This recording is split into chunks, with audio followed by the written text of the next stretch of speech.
Hello, and welcome to the Omphalos Cafe's episode by episode synopsis of James Joyce's monumentally misunderstood classic, Ulysses. We're at episode 10, and not wanting this video to drag on an hour or two, I've decided to break it into a couple of parts. But before we start, I would just like to remind you, if you've been here before, and to point out with emphasis, mind you, if it's your first time, that this place is different from what you may be accustomed to, even strange. The aim of these videos is to try to open people's minds, awaken them perhaps to the fact that there are other things going on in Ulysses and the works of James Joyce than what you're typically force-fed in school. Things which I believe have a genuine relevance to what is going on in our world today. Now, I've been as clear as I can about that from the beginning, and that profound truth lies at the heart of a simple phrase I like to use when describing what is going on here, and that saying is, Bloomsday is for the masses, Dedalus Day, what goes on here at the Omphalos Cafe, is for the few. However, that doesn't stop certain people, comfortably ensconced in the masses as they are, from commenting on my videos. I suppose that's what the commentariat do. As an example, I recently received a comment from a woman on one of my videos. It went, "Twit," she so eloquently began, and she continued, "Absolutely no analysis in here. Do not bother." And that was it. And you know what, folks? She's absolutely right. There is no analysis in these videos. If that's what you're looking for, if that's what you need, maybe for a course you're taking, do not waste your time here. Go somewhere else. Anyway, I left off at episode 9, which took place in the National Library, where we were a party to Stephen Dedalus' long-awaited disquisition on Hamlet. Buck Mulligan here in chapter 10 will chide the English literary major Haynes for missing the show. Characteristically, Haynes, the academic, is off searching for old dead writings, when living literature in the person of Stephen, who is the young James Joyce and who will one day write Ulysses, struggles to bring forth his vision. However, Haynes is not entirely obtuse, because when Mulligan comments that Stephen plans to write something in 10 years, Haynes responds, "Seems like a long way off. Still, I shouldn't wonder if he did after all." Now, as I've said before, I like that 10 years, because this being 1904, 10 years would bring it to 1914, the year Joyce began the work on Ulysses. Another bit in Mulligan and Haynes' exchange I get a kick out of is Mulligan's dismissal of Stephen as a failed artist, much like all of academia has written him off for 100 years. Mulligan says, "They," meaning the Jesuits, "drove his wits astray by visions of hell. He will never capture the Attic note, the note of Swinburne, of all poets, the white death and the ruddy birth. That is Stephen's tragedy. He can never be a poet, the joy of creation." Now, to me, Joyce is having a little fun here, because one, the poetry of the time was filled with the silvery springs of Hesperus sort of stuff, even though a world war which would kill upwards of 50 or 60 million souls is just over the horizon. And two, Stephen in 10 years' time will capture the Attic note, calling his masterpiece of the modern world Ulysses. As a final word on the whole Hamlet thing, Stephen in episode 9 isn't actually talking about Hamlet. He isn't giving his analysis of Hamlet, you could say. He's talking about a man he feels close to, Shakespeare the creator, his life and his struggles, and you could even say his exile in London. However, for the moment, Stephen is stuck back in old, historic, grimy, squalid Dublin, which reminds me of his famous line, "History is a nightmare from which I am trying to awaken." There's that word again, awaken. Which also reminds me of another line I recently listened to in an audiobook version of Hermann Hesse's Damien. You see how things go, don't you? Everything I talk about in these videos is associations. Things remind me of other things. That's how life is. The life that genuine artists such as Shakespeare and Stephen/Joyce strive to capture in their works, contrary to the linear, analytical arguments academia endlessly proposes. Anyway, In Damien, the eponymous Damien is interpreting a dream the young striving Emil Sinclair has had. He tells his young friend, "You dreamt of a great bird struggling to break free of its shell. The bird is your soul, and the shell is the world, and in order to give birth to your soul, the world must be destroyed." Now, why do I bring that one up? Well, so many of Hesse's themes and works parallel Joyce, right up to their culminating works, Hesse's The Glass Bead Game and Joyce's Finnegan's Wake. And the reason I am reminded and mention Hesse here is that some time ago I figured it might be interesting to know what Stephen and the music teacher Almedano Ardefoni are talking about in Italian here in episode 10, music being such a transcendent language. So, using a basic translation app, here's what I came up with. Ardefoni begins, "I too had these ideas when I was young like you. I was convinced that the world is a beast. It's a pity because its voice would be a pleasure or advantageous to listen to," which incidentally is exactly what Stephen is doing throughout the book, and especially in episode 3, listening to the voice of the world. Anyway, Ardefoni continues, "Instead, it, meaning the world, sacrifices itself." Then Stephen replies, "Bloodless sacrifice," and Ardefoni says, "Let's hope. But listen, we reflect it." And Stephen answers, "It reflects us." "But really, eh?" comments the music master, and after seeing his approaching carriage, he finishes with, "What is your nationality? Excuse me, eh? Many beautiful things." Now isn't that beautiful? It's wonderful stuff. Again, the sacrifice, the death and resurrection theme, which I say is at the very heart of Ulysses. Folks, Joyce is depicting his own development from young Irish Dubliner to world citizen / artist / shaman. His death, you could say, is a Dubliner with all its customs, its values and ways of thought and belief, its system of sentiments, as Joseph Campbell would say, and his birth or awakening, again that word, as someone beyond all that, beyond the drag and outdated loyalties of history. And I like the fact that Ardefoni asks, "What is your nationality?" Because Stephen is indeed moving beyond nationalities, as Joyce did in leaving Ireland. And so I've chosen to title this video Dublin City Matrix, because episode 10 is a wonderful cross-section of the city and its inhabitants who comprise the many characters in the book. Dublin here is Hesse's egg in Damien, which Stephen is struggling to break free of in order to take flight. The episode consists of 19 vignettes of various lengths. They're fairly easy reading, and yet for me the wonder is in the details.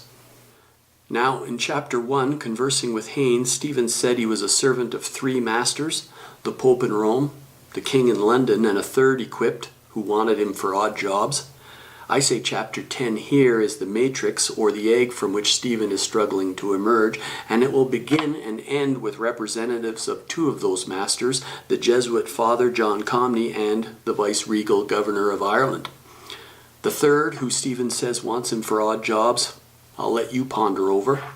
The well-schooled commentariat have insisted categorically, claiming it simply beyond debate, that this third refers to Mr. Deasy, the headmaster at the school we find Stephen tutoring at in episode 2.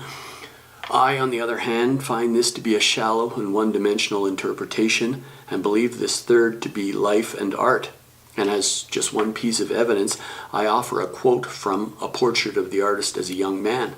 The quote goes, "The end he," meaning Stephen, "had been born to serve yet did not see, had led him to escape by an unseen path, and now it beckoned to him once more, and a new adventure was about to be opened to him." This quote, as I said, is Ulysses in a nutshell. Again, the end he had been born to serve, yet did not see, had led him to escape by an unseen path, and now it beckoned to him once more, and a new adventure was about to be opened to him. Now that, to me, is precisely what is taking place in Ulysses. Stephen is escaping, dying, you might say, to the world of Dublin with its deep ties to history, in order to be reborn or to awaken to a new way in relationship with life. Again, that awaken, which reminds me of the title of Joyce's last great semi-comprehensible masterpiece, Finnegan's without the apostrophe, mind you, wake. To me, something big is going on here. Anyway, the episode begins. The superior, the very Reverend John Comney, S.J., Society of Jesus, reset his smooth watch in his interior pocket as he came down the presbytery steps, 5 to 3.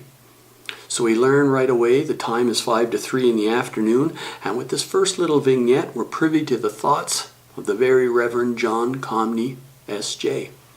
This first little bit, centered around the Jesuit priest Father Comney, and indeed the book in general, reminds me of a humorous Mark Twain quote upon his visiting my hometown of Montreal, Quebec. Twain observed that a person couldn't throw a stone in Montreal without breaking a church window. Similarly, the young Joyce's Dublin of 1904 is saturated with churches, priests, and religion. Now, the British rule in Montreal at the time wasn't as iron-fisted as it was over Dublin, but there was a similar sort of silent compact between the governing British and the Roman Catholic Church, which possessed a sort of psycho-spiritual, intellectual stranglehold over higher education at the time to maintain the peace and the status quo. Indeed, even as alluded to in this chapter here, the Catholic Church has long had deep historic ties with the aristocracy of Europe, going back 1,000 years. That's the European pseudomorphosis at work, folks. But that's probably a topic for another video, I suppose.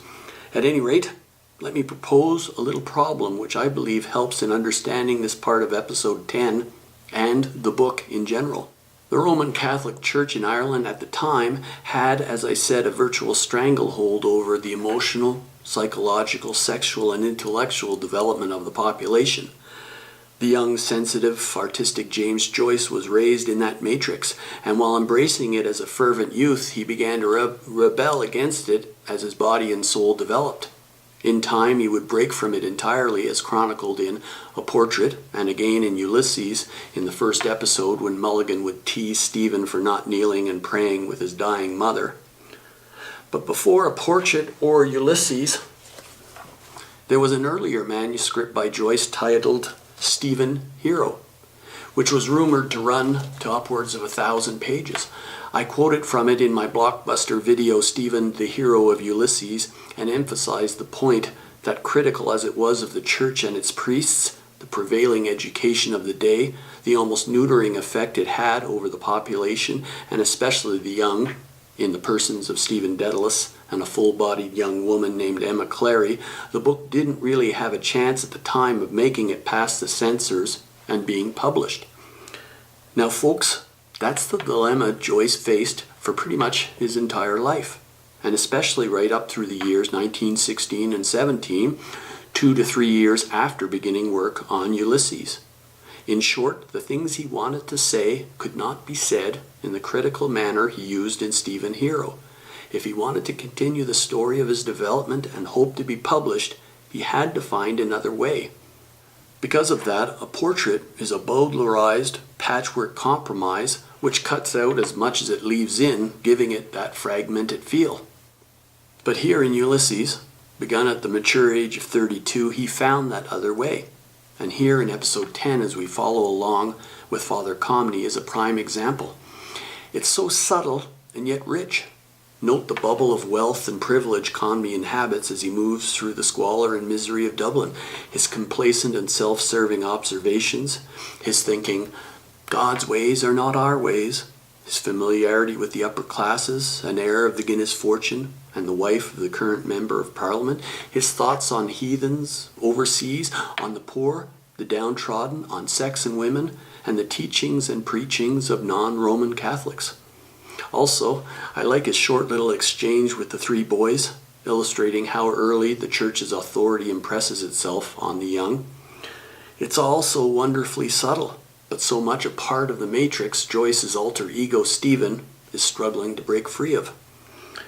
And I'll tell you another way Joyce discovered to continue the story of his own development and depict the world about without running afoul of the censors. The biggest way. I'm getting a little ahead of the story, but that's what goes on around here. You see, he needed a way of depicting Dublin, all of it, without criticizing it. Now, how do you do that? Well, You could create a character, a complete outsider, a Martian if you will, a stranger in a strange land, and drop him into the center of the city. Such a person wouldn't be critical. He'd be bemused, amused, endlessly curious, but not judgmental. And you know what? That person is Bloom, the complete outsider. Do you see that? Anyway, back to the very Reverend Father John Comney. There's two wonderful little details I want to point out before I move on. Two little details that for me are richly evocative and point to something huge going on at the heart of the book. Now, Ulysses is a fabulously comprehensive portrait of modern man, circa 1904. Modern European man, that is, with all his complexes, his way of addressing or of relating to the world, and hence his identity, his ideas and all the constructs, the values, the mores, the customs and multifarious relationships which make up modern turn-of-the-century citified man. And though if you've watched any of these videos you might understand how much I hate to admit this, Ulysses does share a principal theme with Homer's Odyssey. They are both tales of a man's deep psycho-spiritual voyage back from the masculine realm of deed and accomplishment, or lack thereof in this case you might say, to one that is in full and balanced relationship with woman. Now wow, that was a mouthful, both being tales of a man's deep psycho-spiritual voyage back from the masculine realm of deed and accomplishment, or lack thereof in the case of turn-of-the-century Dublin, to one that is in full and balanced relationship with woman. So as I said, Ulysses is a comprehensive portrait of modern man for 17 episodes. However, take heart, ladies, Joyce in episode 18 gives the final word to woman. She, in the person of Molly Bloom, being the vehicle for life, the very embodiment of its flow, has the last say and will pass her judgment upon all man's creation. And it so happens she'll find much of it wanting, but that's a story for later. Anyway, here in episode 10 we catch a little glimpse of that, a little foreshadowing if you will. First, as Father Comney rides the tram, he sits across from a respectable middle-class husband and wife. The husband has just finished explaining something to his wife, and she in response gives a discreet little yawn.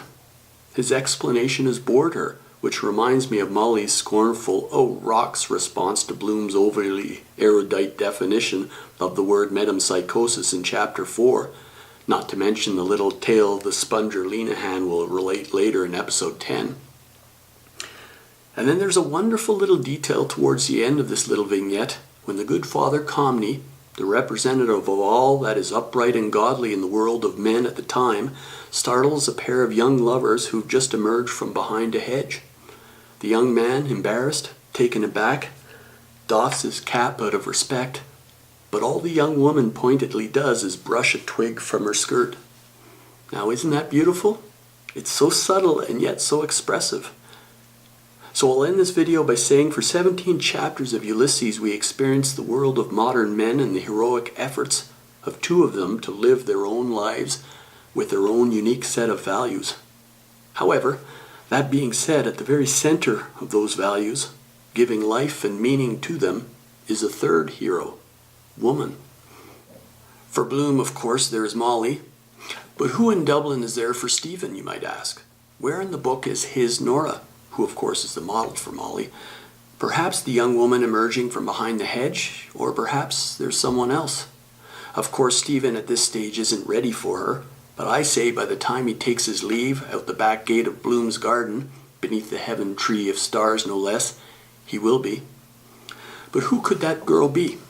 It certainly isn't the silly fool of a girl we'll meet in a few chapters, the much talked about Gertie McDowell. However, on the beach with Gertie, in the twilight, is another game young woman named Sissy Caffrey. I believe Sissy has been modeled on a young Nora, and she is the young gal at the end of the brothel episode later who will be the catalyst for the mock conflict between the drunken British soldiers and Stephen, resulting in the latter being knocked flat out or symbolically crucified.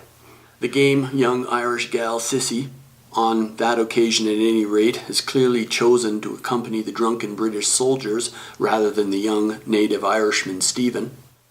Which reminds me of the little story Stephen shared with Professor McHugh and the editor Miles Crawford earlier in episode 7.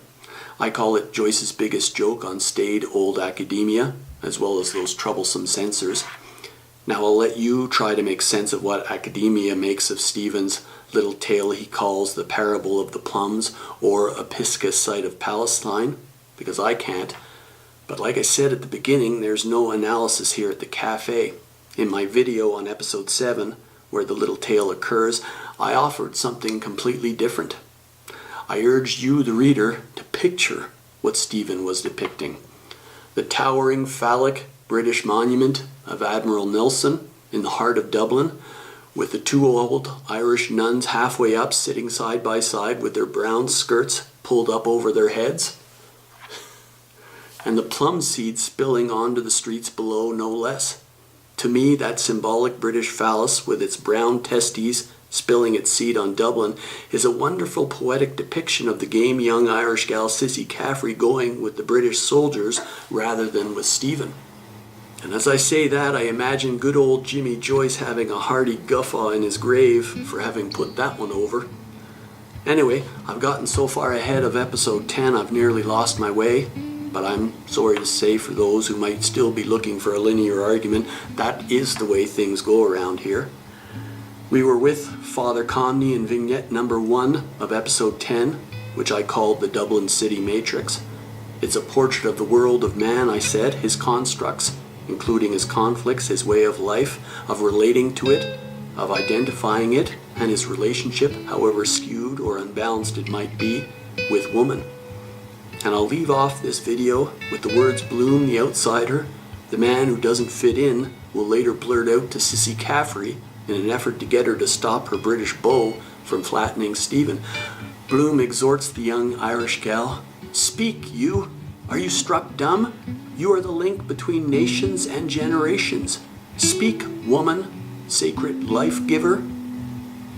Now, isn't that beautiful? Speak, woman, sacred life giver. And that's it for now. You've been watching the Omphalos Cafe, and don't worry, if I ever get to episode 18, woman, the sacred life giver, will have her say. Anyway, thanks for watching, and bye for now.